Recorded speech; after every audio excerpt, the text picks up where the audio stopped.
에스겔서 17장 19절부터 끝절 24절까지의 말씀을 저와 여러분이 한 절씩 교독하겠습니다. 에스겔서 17장 19절입니다. 그러므로 주 여호와의 말씀이니라.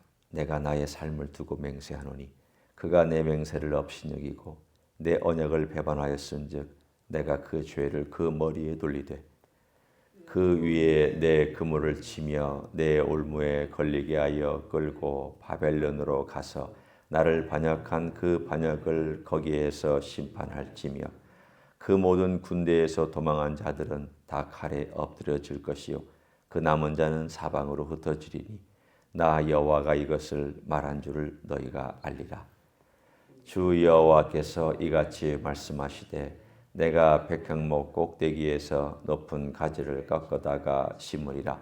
내가 그 높은 새 가지 끝에서 연한 가지를 꺾어 높고 우뚝 솟은 산에 심되 이스라엘 높은 산에 심으리니 그 가지가 무성하고 열매를 맺어서 아름다운 백향목이 될 것이요 각종 새가 그 아래에 깃들이며 그 가지 그늘에 살리라.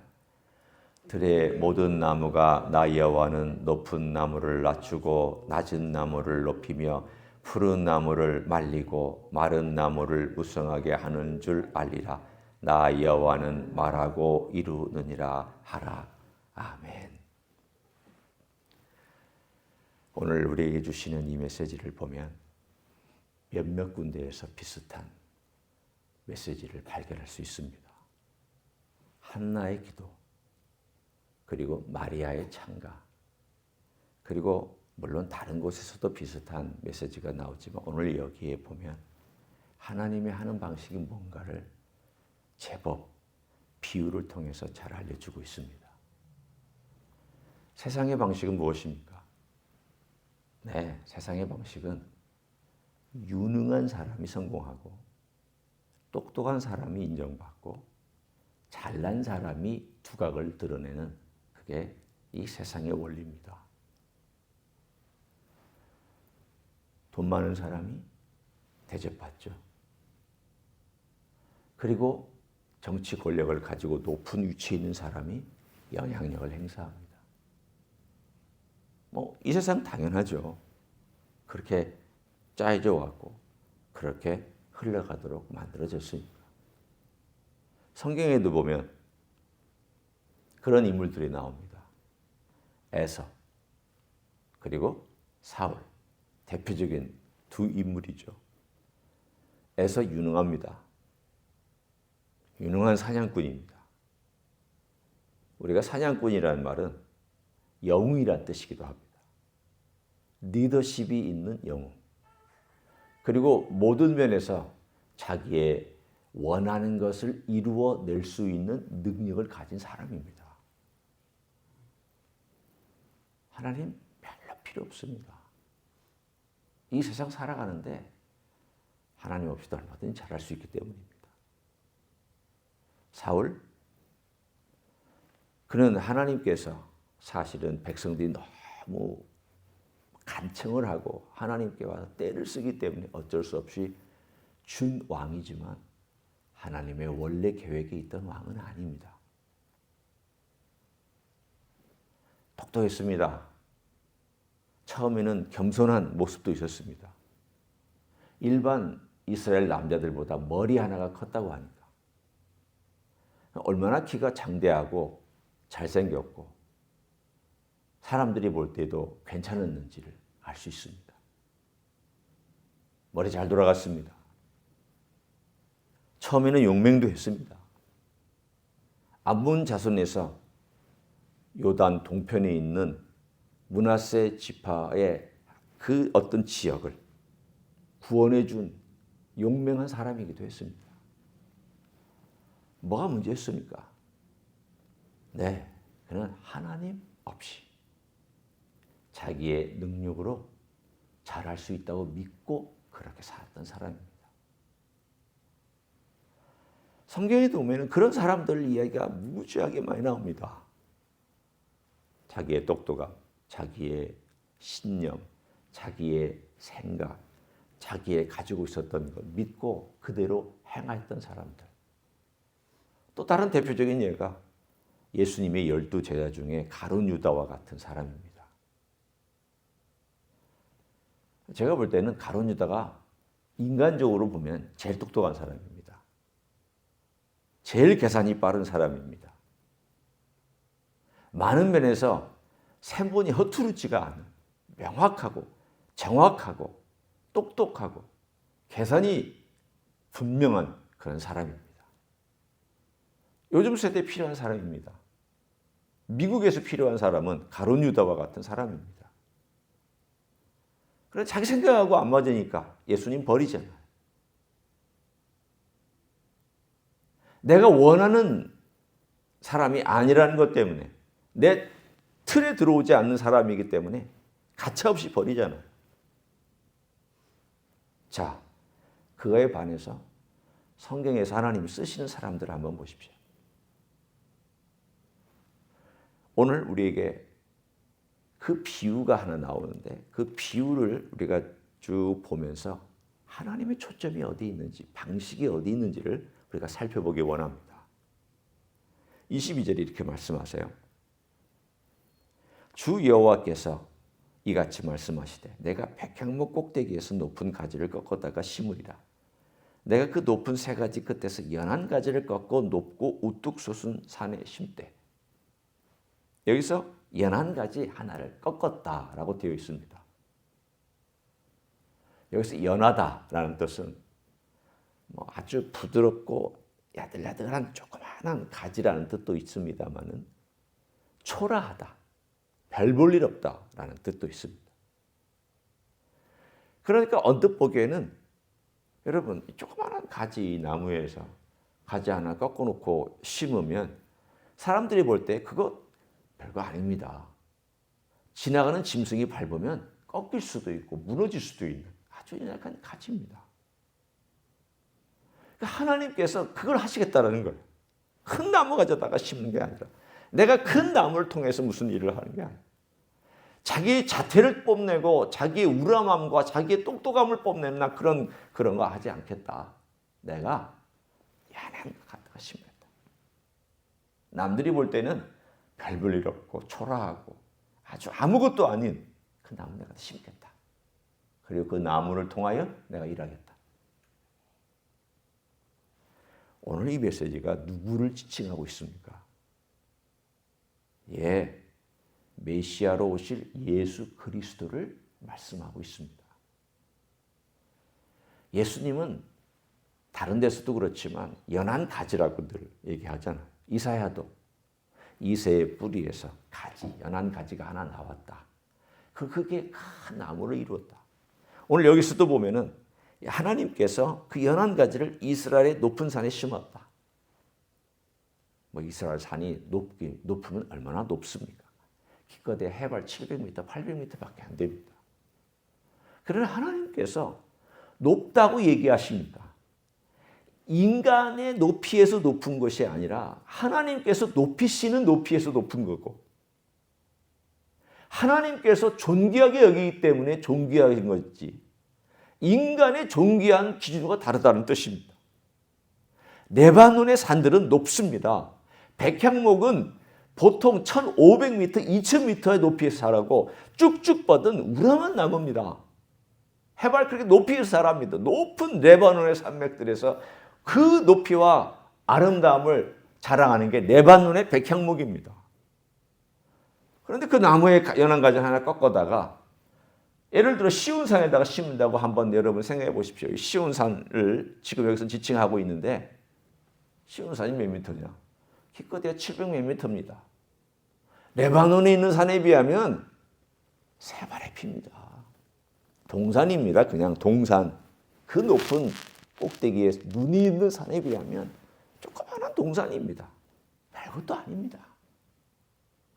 연한 가지도 산도 인간의 눈으로 보고 인간의 판단으로 보면 별 볼 일 없고 초라하고 연약한 것에 불과하지만 하나님께서 내가 높은 산이다. 거기다 이 가지를 심겠다. 그 가지에 새들이 깃들고 많은 사람들이 깃들고 많은 축복의 일들이 일어날 것이다. 오늘 23절에 말씀하셨잖아요. 이스라엘 높은 산에 심으림. 높지 않아요. 그런데 하나님이 높이신 거예요. 그 가지가 무성하고 열매를 맺어. 초라하고 연약했는데 가지가 무성해지고 열매를 맺고 아름다운 백향목이 되고 각종 새가 그 아래 깃들이며 그 가지 그늘에 살 것이다. 하나님의 역사는 반전의 역사예요. 이 반전의 역사는 인간의 문화나 인간의 가지고 있는 조직이나 시스템하고는 많은 경우에 부딪힙니다. 우리는 똑똑한 사람을 원하고 똑똑한 말들을 원하고 우리는 돈을 원하고 우리는 갖는 걸 원하고 소유를 원하고 우리는 그런 것들로 일하려고 하는 것이 우리의 경향입니다. 하다 보면 자꾸 그쪽으로 빠집니다. 내 가진 경험이 있으면 내 가진 경험 가지고 일하려고 합니다. 그게 인간입니다. 하나님은 어떻게 일하십니까? 그런 것들로 일하는 게 아니라 내가 똑똑한 사람 통해서 일하는 것 받느냐. 네, 똑똑한 사람을 쓰실 수 있죠. 그러나 스스로 똑똑하다고 하는 사람을 사용하지 않습니다. 스스로 가지고 있다고 하는 사람 사용하지 않으셨습니다. 보십시오. 자, 아까 제가 에서와 사울의 얘기를 들었잖아요. 그 에서의 반대편에 있는 사람이 누구였습니까? 야곱입니다. 야곱 한번 보십시오. 그가 도망갈 나이가 한 65세쯤 됩니다. 하란으로 도망하는 나이입니다. 65세까지 결혼 못했습니다. 물론 너 여기 가나안에 있는 여자들하고는 결혼하면 안 된다. 그래서 그럴 수도 있어요. 부모님 말에 순종하려고 그럴 수도 있지만 또 한편으로 보면 좀 남자로서 요즘 세상의 남자로서 볼 때 좀 무능하게 보이잖아요. 남자가 사냥하러 돌아다니고 들로 산으로 돌아다녀야 남자답게 보이는데 집에서 엄마 도와주고 있고 팥죽 끓이고 있으면 남자답겠어요? 남자답지 않죠. 이 세상의 기준으로 볼 때 야곱은 형에 비하면 초라합니다. 별것 아닙니다. 형의 뒷공문이나 쫓고 형이 어떻게 하면 가지고 있는 장자권을 내 것으로 삼을까? 이런 생각하고 있는 그런 사람이었잖아요. 한편으로 보면 초라한 인생입니다. 그런데 하나님은 그런 똑똑한 에서보다 똑똑하지 않아 보이고 떨어져 보이고 한편으로는 사람들에게 인정받지 못하는 것처럼 보이는 야곱을 들어서 사용하셨잖아요. 반전 아니에요? 다윗 보십시오. 다윗 형들 쫙 있었습니다. 위로 7명이 있었습니다. 다 잘생겼다고 그랬습니다. 다 잘생겨서 사무엘이 속았습니다. 사무엘도 선지자지만 그의 눈이 그의 외모를 보았습니다. 엘리압부터 시작해서 그 외모를 쭉 보고 이 사람인가 보다. 왜? 키도 크고 잘생기고 멋있어 보였습니다. 둘째도 봤더니 괜찮아요. 이 사람인가. 다 봤는데 없었어요. 말제르가 데려왔는데 아직 소년이었죠. 얼굴은 햇볕에 그을리고 붉어서 그 붉은 눈은 반짝반짝했을지 몰라도 그런 소년을 데려와서 이게 내가 너에게 말한 그 사람이다. 사람은 외모를 보지만 나는 외모를 안 본다. 반전이죠. 고생 죽으라고 했습니다. 기름 부음 받은 것 때문에 죽으라고 고생했습니다. 반전이죠. 바로 왕 못됐습니다. 하나님 의지하고 고통 가운데 하나님 부르짖고 하나님 없이는 살 수 없다라고. 야곱도 하나님 없이는 살 수 없는 사람으로, 다윗도 하나님 없이는 살 수 없는 사람으로 하나님을 의지하는 사람을 하나님이 사용하셨습니다. 약한 자 들어 사용하시고 그 약한 자가 하나님을 의지하면서 하나님 바라보고 일하게끔 사용하셨습니다. 예수님 보십시오. 하나님 의지하며 살았잖아요. 그의 평생 동안 11가지지만 나는 아버지로 산다. 내 양식은 아버지의 뜻을 행하는 것이다. 나와 아버지가 하나다. 다 너희가 버릴지라도 나는 아버지와 함께 있다. 아버지는 늘 내 곁에 계시다. 이런 마음을 가지고 그는 이 땅에 살아가는 동안 늘 아버지를 의식하고 아버지를 의지하고 아버지와 함께 살아갔던 연한 가지였지만 그 연한 가지는 자기 스스로 살아가는 것이 아니라 하나님을 의지하고 살아가는 연한 가지였습니다.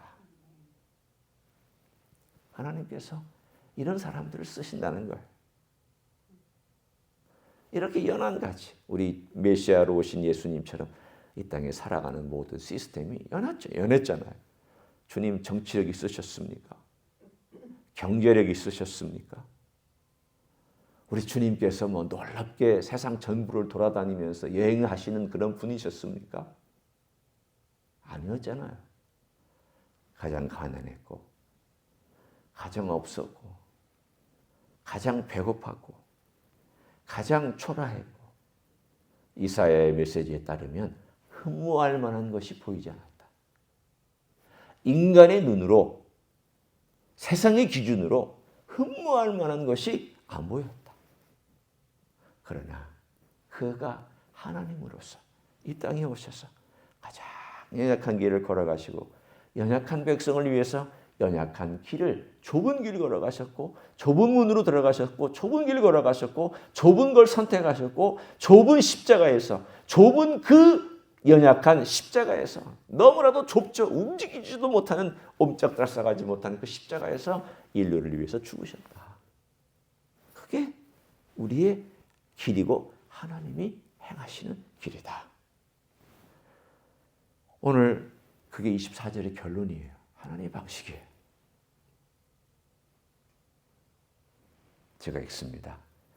들의 모든 나무가 나 여호와는 높은 나무를 낮추고 낮은 나무를 높이며 푸른 나무를 말리고 마른 나무를 무성하게 하는 줄 알리라.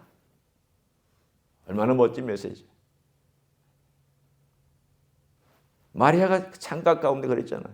하나님께서 부자를 공수로 보내고 빈손으로 보내고 배고픈 자를 배불리 만들어주시고 높은 자를 쳐서 꺾어뜨리고 낮은 자를 높이시는 하나님을 찬양하라. 나 같은 계집종을 주께서 돌아보셨다. 주님 높임을 받으시고 찬송과 영광을 받으십시오. 하나님께서 원하시는 건 영광과 존귀를 받으시는 거잖아요. 높은 쥐 있는 사람은 하나님 영광 잘 안 돌립니다. 가진 사람이 하나님 열심히 찾는 것 쉽지 않습니다. 유능한 사람이 하나님 앞에 와서 간절하게 기도하는 것 참 보기 드뭅니다.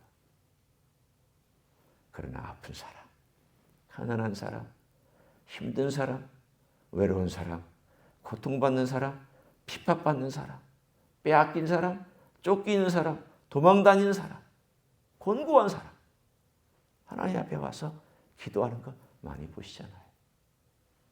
우리 하나님께서 이런 사람을 사용하신다는 걸 알면 내가 우리 하나님 아버지 앞에 어떤 사람이 되어야 할까?